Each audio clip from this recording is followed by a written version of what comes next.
Welcome back to your personal protection plan. Bill Kaiser here with the Kaiser Group, and today we're going to talk about facts and myths.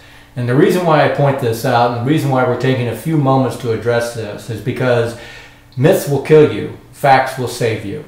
And historically that's been proven time and time again, regardless of the emergency or the disaster. Didn't matter whether it was a tsunami, whether it was a hurricane, an earthquake, it could have been a nuclear accident, it could be a chemical, biological, man-made or natural.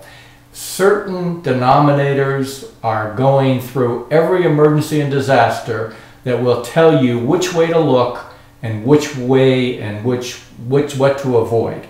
So based on that, we want to look at certain facts because how we prepare our perspective and how we approach the disaster will determine our survivability. And again, I'm pointing out those of you that have taken the steps and gotten your personal protection kit are already prepared. And you already have a greater likelihood of surviving and mitigating and resolving any emergency or disaster. Certainly a lot more comfortably and a lot more efficiently and safely than those of you who are not prepared. So moving forward with that, that's the first fact. The ability to have at hand what we think we will need so that we don't have to spend or waste time and effort searching for the things that probably are not still around but are critically needed. And when we talk about that, the reason why people delay, the reason why people assume that there's going to be someone that will ride to the rescue. In most cases, people think that the government will save them. Will it? Well, let's look. Has the government already distributed water purification kits, either in the form of filters or iodine tablets or even just a jug of Clorox? No, they haven't, have they? What about food? Do they have a bunch of warehouses around your neighborhood, around your city, on the outskirts, deep inside an urban area with the right amount of foods for the elderly, the ill, the very young, and everyone in between? I don't think so. What about vaccines?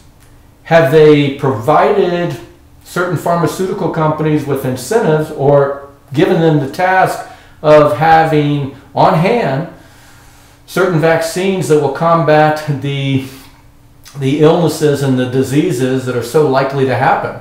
Well, things like diarrhea from cholera, things like measles or even tuberculosis, and maybe even smallpox. We haven't been vaccinated in smallpox already for 1 or 2 generations. Yet we know that those spores exist. And certainly smallpox can be one of the most frightening illnesses that you can get, and it carries probably a greater than 30% mortality rate. So are there vaccines stockpiled? I don't think there are.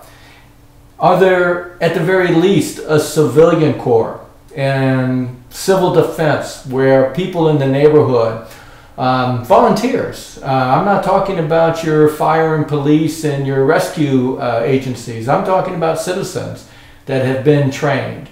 Sure, there's a CERT program, civilian emergency response teams, but they're few and far between, and they're equipped for some of the basic things within the first 72 hours.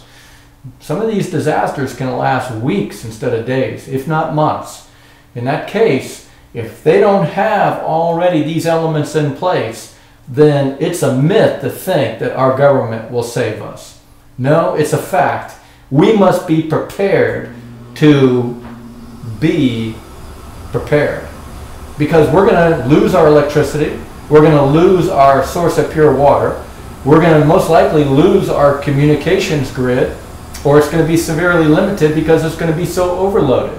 Because in one instant, and that minute after the emergency, can you imagine how many phone lines are going to be active with people just like yourself trying to connect with their loved ones so that they can let them know that you're okay, and yet you want to know that they're okay too. So this most likely will crash, and it will stay crashed too. Food.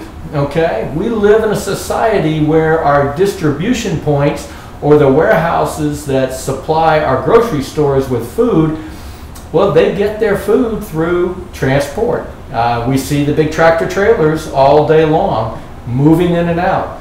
But if our grid is down, if stoplights are not working, if there's debris on the road, or if there's, a lack of control and command, then do you think those trucks are going to be able to get to the distribution points or to the grocery stores?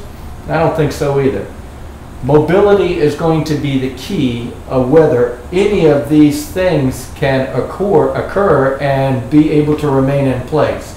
And we know with almost any disaster, whether it be a quarantine or a flood or a hurricane or any kind of disaster, small area tornado or large scale weather phenomenon or a man-made terrorist disaster, mobility is going to be severely limited. So the public services, even the ability of the police or firemen or any kind of rescue personnel being able to get to you, it's not going to happen as easily or as quickly, or there are no guarantees. We'd like to think they would happen, but again, are we dealing with facts or wishful thinking or myths? So bottom line, it's up to us to prepare. And in that spirit, I hope you engage in the other workshops and videos that will address how to prepare. Thank you.